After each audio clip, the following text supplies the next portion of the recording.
Welcome back to another episode of Drilling It Down. This is your host, Wes Lyon, and with me co-hosting today is Jonathan Martin. Jonathan, welcome back to the show. Good to see you, man. Oh, you too. We've got some audio, some visual upgrades, so you're going to be able to see yourself on YouTube and, tell your wife to tune in. Yeah, I don't know if us in high definition is good for anybody, but hey. Hey, Joe is going to make us look great in the background here. We do apologize. I think we had one episode out a week ago. For those of you who didn't listen to that one, though, we ran into a just slew of technical difficulties. Basically ended up replacing all of our equipment, but we're back at it, and we hope to get you episodes coming out on a regular schedule now. With that, we want to talk about DSOs today. Always the fun topic. I think there's a little bit less demand for that topic, which is what we want to talk about. But Jonathan, I wanted you on here because you've got more experience you and Wade, than maybe anyone in the industry. And I was at the North Carolina State Dental meeting, and they asked me to talk to a bunch of young doctors, which I did. And, I'm usually you're going in there and, it's like pulling teeth, trying to get them to get private practices, buy them, do all that stuff. And it was the complete opposite. It was like they were trying to convince me that DSOs, aren't the way to go. And I'm sitting there like, hey, I got a 3-hour presentation on it. Should I go ahead and change the topic? Preaching to the choir, yeah. No, absolutely. But I want to bring you on, just, get an update. What's going on in that world? I think we could start maybe with the buyer side, then go to the seller side, and keep everybody up to date. Yeah. So kind of continuing on that line of thought, I mean, it does depend on which perspective you're looking at it from, the update is. So, looking at it from a buyer standpoint, it's an interesting trend that we've noticed compared to prior years, and if you look at ADA statistics, which, I think are reliable, I think as far as how they reflect the overall trends, I think if anything, they're probably understated because they're relying on, doctors to respond to surveys. But according to the ADA, for the past several years, 1 out of every 3 docs that was graduating is going to work for a DSO. So, mirroring that same trend over recent years, we've seen this decline in interest in overall buyer numbers for individual private practices, doctors that wanted to sell to another doctor. It's been harder and harder to find buyers, so practices have been sitting on the market longer because a lot of your, A-plus opportunities, you could call them, are choosing to sell to a DSO for reasons that we've, harped on and discussed in the past. And all of a sudden this year, I mean, in-house, we've seen over a 30% increase since the beginning of the year in the number of doctors looking to buy practices. And, it's kind of interesting because building on what you just said there, when you talk to younger doctors, I'm getting more of this, type of feedback where doctors have kind of done their time working for a DSO. They came out, they signed a 2 to 3 year contract. They got a big, nice signing bonus, realized sometime during that, contract period that this wasn't for them. And also realized that since they spent that signing bonus, if they break their contract, they have to pay back a proportional share. So, unfortunately, these docs don't have 2/3, a third of the money because they already spent it to break the contract. You don't think the BMW is still full value? Yeah. They got a depreciated BMW. Well, they'd have to want to sell it to begin with, Or a house down payment, Exactly. Something they're not getting out of. Yeah, or paying down their student loan debt. I mean, whatever they used it for, they don't have the money. So, and that's the way those contracts are written. And a lot of these signing bonuses, I mean, they're well into the 6 figures. So, the idea of paying back $30,000, $60,000+ to break the contract, most docs aren't in position to do so. And then you paid tax on that money. You're going to pay it back with after tax. There is potentially a little bit of a trick there to get your money back and amend a return. Because believe it or not, actually on my way in the door here, I had to pay back one of those signing bonuses. Oh, man. So I've been through it. It's ugly. Sounds like a newsletter article right there. Oh, yeah. That's an ugly one. That's a great idea, though. Yeah. Young docs would be very interested in that. Well, another subject for another time. But so, long story short, we've seen an influx of doctors, looking to go back to that private practice model or looking to throw their hat in the ring, which is great because, like I said, we've just seen, practices taking longer to sell in prior years. So that's, I think, a promising trend. On the sell side, it's a little different and, kind of same song, different day that we've been, the last few updates. Before we jump into that, one other one note, we're going to cover DSOs this episode. Next episode, we're going to be right back with you. And we're going to go into detail on, hey, how's this impacting the private sale market? So just so you're out there, we're not going to leave you hanging. Give us a week or two, and the next episode will be out. And we'll talk to you, hey, okay, this is going on. So what's it really changing? Let's get the details down of what it means for sellers and buyers. Yeah. For those of you who aren't interested in selling to a DSO. So, as far as, how things have changed for sellers, I mean, we've seen the continued trend that there's just, there's still transactions happening in the market, but, with where interest rates are, there's, diminished, I would say, supply of buyers. So demand is down relative to, mid 2022 and prior to that, before, interest rates shot up, before inflation really took off. And again, that's not to say that there aren't buyers out there. And unfortunately, if you look at marketing material, if you look at the material being put out there by brokers, they're not telling you this. They're telling you, hey, there's more buyers than ever. Multiples are higher than ever. Get ready to start seeing, marketing aimed at the election. Hey, ballot proof your practice transition. You better sell now because tax rates are going up. I guarantee you within the next couple of weeks, if it's not already out there, you'll start seeing this stuff. And Jonathan, they're going to listen to this, and we're going to see we're going to see some sponsored ads or sponsored content soon. That's ballot right. proof your. Well, and the thing is, because that's of a the way, catchy one. well, nobody's going to realize that it's sponsored. Nobody's going to realize this is paid advertising.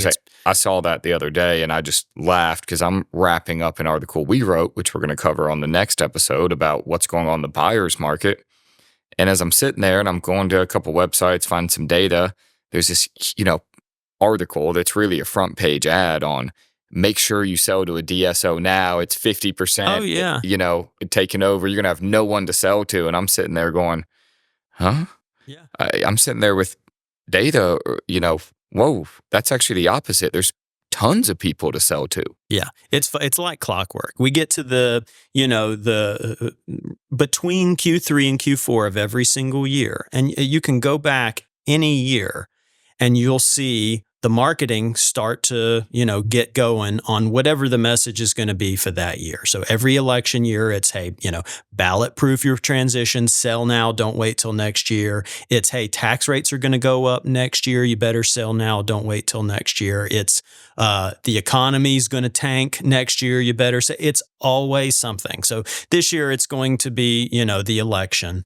And again, that marketing is also saying multiples are up. There's more buyers than ever, neither of which are true. No, funny thing, you mentioned the interest rates. So the interest rates, I take it you're implying money's harder to get. Yeah, it's just more expensive, right? So most of these groups, they're leveraged to the hilt, all of them. They have a ton of debt, regardless of where that debt's coming from. And, all those loans are variable interest rate loans. So as interest rates have gone up, these groups have gone from having, very low interest payments in mid 2022 and prior to, those interest payments tripling, quadrupling. And so you imagine what that's done to their cash flow. I mean, now the majority of some of these groups' cash flow is being eaten up by interest payments. And that's why you see some groups have completely abandoned acquisitions. They've completely, turned over their entire C-suite, everyone down from the CEO, CFO, COO has been replaced. Not generally a good sign of a thriving organization. And then the other end of the spectrum is you see, groups that are still actively and aggressively acquiring practices and paying good, multiples. And you see new groups coming online with regularity. So that's why, you really have to kind of take a step back and look at things from the 10,000 foot view, because overall, there's still opportunity out there for the right practices, the right doctors who have the, goals that are in line with what you can expect from a DSO. But no different from what we were telling people prior to 2022. This is not the right option for most people. It's not right for everyone. No, well, some unexpected things happened as well. I've got let's just say I know somebody at one of the largest private equity firms. Probably oust them if I say too much about how I know them. But we're sitting down at dinner, and they're asking me about, hey, what's going on? We're struggling in dentistry right now, and they brought up staffing and hygiene, and I was like, well, That's certainly a problem, and that's impacting a lot of them. If they can't fill the hygiene, they can't get it in there, they're not as profitable. But I was kind of sitting there and I was like, those aren't the problems I'm most concerned about. This wave started roughly 5 to 7 years ago. Does that seem fair?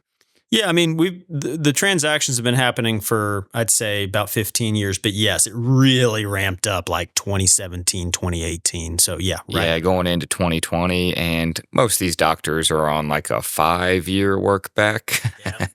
And in my mind, I'm going, hey, buddy, what do you think these 65-year-olds are going to do? You bought their business, and now you got to replace them. So what you're talking about there, key man risk, something that these groups always should have been worried about, and just not not inside baseball here. Key man risk is just the risk associated with, an important figurehead of any business, right? So, if you've got a uniquely productive doctor with a uniquely prolific reputation that's drawing patients in from all over the place, that has a, uniquely expansive procedure mix, that person's very difficult to replace. So there's a lot of what's called key man risk associated with buying that business, because you're probably unlikely to find one doctor to step in and replicate what that doctor's doing.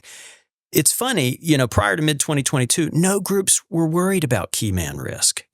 They wanted the biggest EBITDA, the biggest practice, regardless of where it was coming from, and they were paying stupid money for it. And now all of a sudden, these doctors are reaching the end of those agreements, and they're realizing, hey, for some reason, the grad that I just hired can't do the same production as my 30-year experienced seller. Well, shocker, So, but they're realizing that. And so, key man risk is something that all of a sudden we're hearing from these groups. I've got doctors who are in their late 60s, early 70s that, prior to mid-2022, groups would be jumping all over it. And now I'm hearing things like, we're not interested in doctors who are over 60. We're not interested in doctors over 65, because legitimately they're concerned about, replicating that production, replacing that doctor who is going to work there 5 years and is then going to retire. As they should be, and should have been the whole time. Should have been the whole time.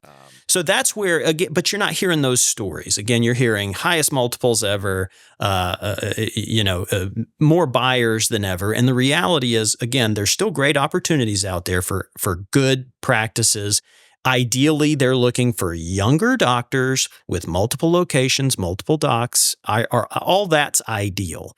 But overall, there is diminished interest because we've had a lot of groups that have just dropped out of the acquisition market altogether.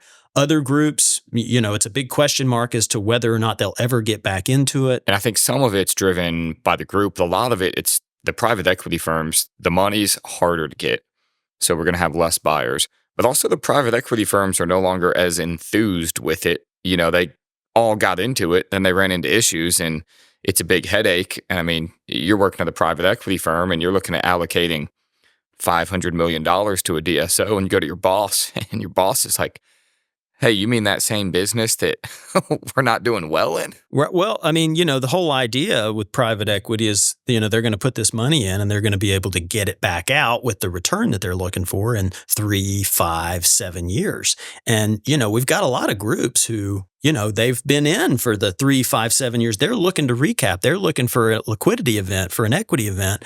And there's not a market for it right now.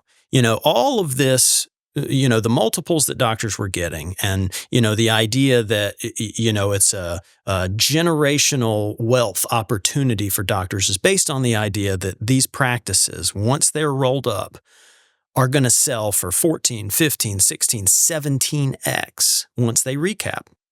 And, the reality is, over the last few years, there's been very few recapitalizations. There have been very few equity events for sizable groups. And, none of these groups are publicly traded. So, the only information we have is from our contacts with individual groups. But, some of the biggest DSOs in the country that have actually recapped since mid-2022, some of the bigger regional groups, they're not recapping at 14, 15, 16, 17. It's more like 11, maybe 12. If they can recap, if they can find a buyer. No, this happens in finance. That's the world I came from, where, things go crazy and everyone thinks it's going to last forever. It's not. Not for And any industry. this is a good reference when they say they thought they were going to go 14 to 16. This always cracked me up. My first job, I worked actually for DSO type firm in the financial advisory world. And our end goal, which didn't end up happening, but our end goal was to go public. And the multiple that got assigned on the New York Stock Exchange for us going public was 15 at a financial services firm, which is going to have a higher multiple than a medical firm. Sure. Tons of recurring revenue, 15. And so when I came in here and all of a sudden people start talking about, oh, we're going to recap for 15, 16, like, to who? Right. I mean, yeah, the greater fool theory exists for only so long, but eventually the greater fool is not there and we run out of runway. And I think we're getting pretty close to running out of runway. So we've got less buyers, but I do also want to touch on, before we beat that dead horse too much, there are groups, like I was talking to, not every group's the same. I had a group call me and they wanted something random from me, but I was on the phone with him. I was like, hey, how are things going? And his response to me was, hey, we walked away from more deals than we ever did. We bought smartly. We did everything. So he goes, is our deal flow going to match the highest deal flow out there? He goes, no, but we're still buying at the same pace we were buying last year, the year before that. And we're still going to continue to buy good practices. We're not going anywhere. And, you also, when I talked to him, nowhere in this did he mention a recap or we're going to, he's sitting there going, no, we're buying good businesses with good cash flow at the right price. So I just want to bring that up so we can talk a little bit. Hey, if you are listening to this and you do want to sell to a DSO or you do have the right type of practice, it's not doom and gloom. No, it's just to say the market's changing. We still have lots of buyers out there. Right. And the groups, as you said, that did things the right way, that were operating as a business should, they weren't paying stupid money for really risky opportunities. Those groups are still doing very well, and they're still acquiring practices in a smart way, and they're still, well-run businesses that you should feel comfortable taking stock in over, the groups that are struggling right now because they were making poor business decisions. So, there is still absolutely good opportunities out there for the right practices. One thing that I do want to hit on is what I mentioned about, the marketing that you may see about multiples being up.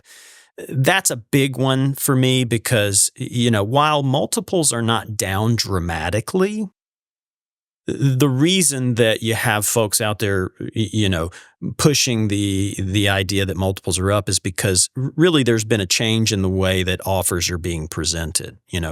Prior to mid-2022, offers were simpler than they are today. They were growing increasingly complex, but an offer was mainly comprised of cash, stock, and then in certain cases you had some holdback money. Those three things comprised the offer.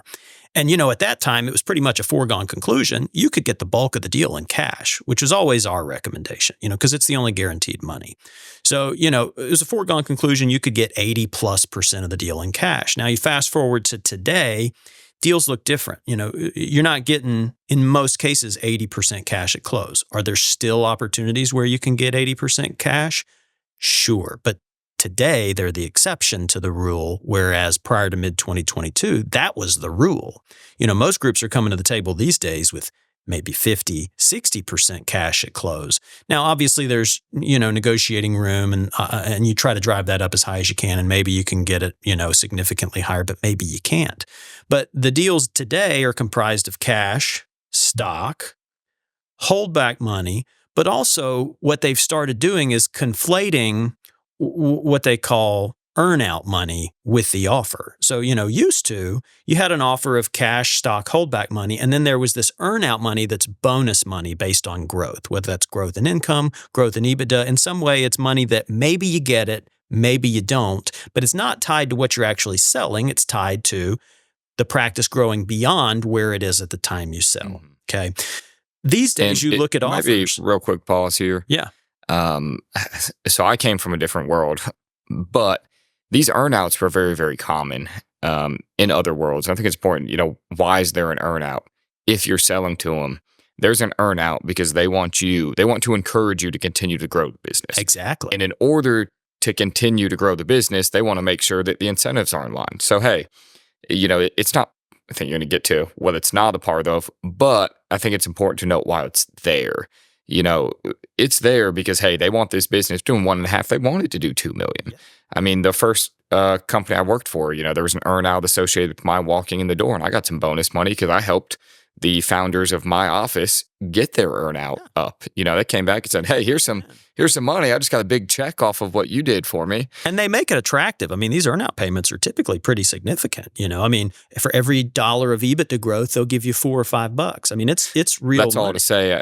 I used to work in selling small businesses, just not dental practices, and I had never seen an earn-out that was part of purchase price. Well, because until recently. Yeah. So they're trying to still, put together an offer that's attractive, and they know that the market, doctors who are looking at doing this, are aware of where multiples should be, right? And so, we'll see these offers that are padded with really items that are not part of the purchase price to make it look like the offer is greater. Earnout's the big one. And so, when you see an offer and you see a multiple, you really have to dig into the breakout of that offer to determine what the true offer is and what the true multiple is. And the reality is, earnout is maybe money. It is not part of purchase price. And also this day and age, it's a lot harder to hit those earnout thresholds when the DSO is having problems maintaining the staff.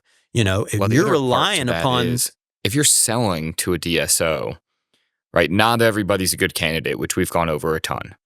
If you have an average practice with one doctor, it's probably not it. I'm not going to sit here and say 100%. There might be another reason to do it, but the money is not the reason to do it for most doctors.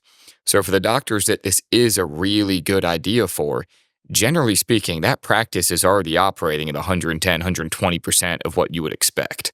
So you're sitting there with an earnout, and it's like, well, let's use an example of like an ortho practice. We did one where we had a doctor doing close to $4 million by himself. Now, I've seen a couple people do higher than that, but that's a large number. It's like, well, hey, here's this earnout if you get to 6 million. It's like, well, you're not going to hit that. How in the world am I going to get to 6 million? I only got 5 chairs, 2 consult rooms, and there's not a hole in the schedule all year. It's just not going to happen. And that's, you really want to pull back and think about the fact that, hey, is this earnout money even feasible? Yeah. And if it is feasible, should I really be selling? Well, so there's a lot of layers to the onion of an offer from a DSO that you really do have to think about. That's one of them. Another one is the future value of that stock, because if they're giving you a multiple based on the stock being eventually worth 14, 15, 16, 17x, and it's never going to get there, are you really getting that multiple? Or is there a layer of the onion where they say, hey, by the way, if you decide to retire or, you become disabled and we have to buy your stock back from you, well, we're going to get a purchase price that's at a discount. We only have to pay you 4.5 or 5x. And that type of language is buried in a lot of these contracts. And so, again, it just goes back to when you get an offer, don't believe the multiple on there. Don't believe what's presented as purchase price, because usually it's misleading. And that's where, people out there marketing saying, hey, we're selling for the highest multiples ever. Well, that's because you're conflating other terms with it to make it look higher. Did I just understand you correctly? You mean to say that people are actually putting in what they believe the future value of the stock to be and calling it part of the purchase price? In some cases, yeah, absolutely. I've seen that too. I'm being facetious, but my point to that is, man, in the world I came from, I guess it's a little different, a little unregulated here, but in the world I came from, we call that securities fraud. Well, it'll be interesting to see. I mean, we have seen an uptick in litigation, against some groups that, put some of these things in writing, and now, they're not paying earnouts, and, they haven't recapped, and obviously doctors are upset with that. And again, this is not most of the industry. But the entire point is these deals have gotten a lot more complicated than they were 10 years ago, where, you got an LOI on one page and it was cash and holdback money. And that's going to continue. And if this is something that, maybe make sense for you or that you're interested in, just, be cautious. No, definitely. And I'll kind of give the flip side of that story too, because I want everyone to know, hey, these are the reasons deals are down, right? There's a lot of these groups that probably should have never been in this industry. There's quite a few of them that should be, though. They're doing good business. So I actually picked up the phone. Doctor might not even be 40 yet, about 40 years old. And he, hey, I'm going to send you an LOI. It looks really, really good. Can you check over it and make sure I'm not missing something? I get the LOI from the group, and no, it kind of looked like our old school standard offers. And it was from a group that I do know does good business. So it wasn't as shocking. But, I go in there and look at the terms, and hey, I mean, he was going to end up with, now he did have one thing. He kind of had a payment schedule on some of his cash, but he was going to get like 60 or 65% of his cash day one. And then he had a seller note that was going to get paid within 18 months. So he was going to end up with like 75 to 80% of the deal in cash. The deal was above market value. I called him and I said, hey, did they mention anything here? Because I can't back into how they got this number unless the EBITDA multiple is through the roof. Mm-hmm. And he goes, yes, they did. They said this is above market and there's extra money because they really want to get into my geographical location. Mm-hmm. And they were very upfront with that, this is the first one and this is it. And I kind of looked at the deal and, I was like, what do you think? And I was like, well, if you were ever going to do a deal, this one is amazing. This group is buying. So for those of you out there thinking of selling, this stuff still exists. Yeah, and there's always exceptions to the rule. But he was 40, so I was like, that's tough. Yeah, it's the right deal at the wrong time. Yeah, if you were 50, we'd be all over this, but they're not going to replace your practice income. And he had come to that on his own. He goes, and this is for everyone out there, should you do it? Maybe, if you got the right practice. When to do it's just as important. He had already come up on his own. He goes, man, I think if I just work for 5 years, continue to save, I'm kind of in the same boat. I'm like, yeah, that's the problem. You probably make a little bit of money at 5, but if you're going to stick around for 10, you'd be better off to own it. I think he, as I'm asking him questions on the call, he kind of talked himself out of it. Yeah. I always tell people, before we actually engage with them to help them with this process, to really think about the reasons that they want to do this. Because, in my experience, the doctors that have been most successful, not just with, getting the best financial deal, but being happy with it post-sale, are the doctors that had more than just one reason for doing this. Obviously, it needs to make sense financially, but if that's the only reason you're doing it, I got to tell you, you really have to weigh the benefits of spending the next 5 years in a situation that's completely different from what you're used to, and whether or not you're going to do well with that. Because I can tell you from experience, not everybody does well with it. Doctors who are doing it just for the financial reason, they really need another reason for doing this. Whether it's they're tired of running the business, they want to hand over the administrative responsibilities to somebody else. They just want to clock in and clock out and do the dentistry and leave. They want to relocate. So after they do their 5 years, they're hoping to move somewhere else. Another good reason for doing this, because the allure, the excitement over that money that you got from the deal is going to wear off. And then you're going to find yourself still with 5 years that you're going to have to, in most cases, 5 years that you're going to have to work for somebody else.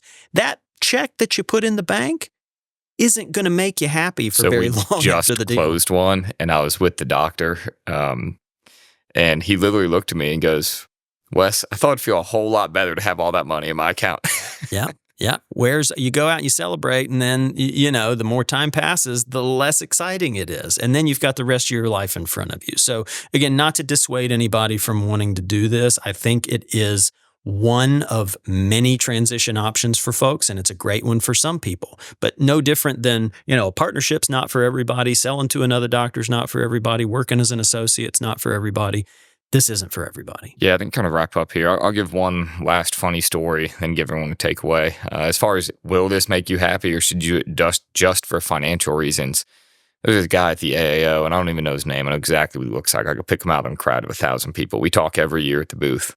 Comes up to me, and he starts asking me some tax questions. And so about halfway through it, I just looked and said, "Hey, I don't mean to be offensive, but you mind if I just bluntly state something?" He starts chuckling. "Let me hear what you got." I'm like, you look way too old to be cold starting a practice, and I can tell that's what you're about to do. What's going on here?" And he just laughs and goes, "Yeah, I fell for the money trap.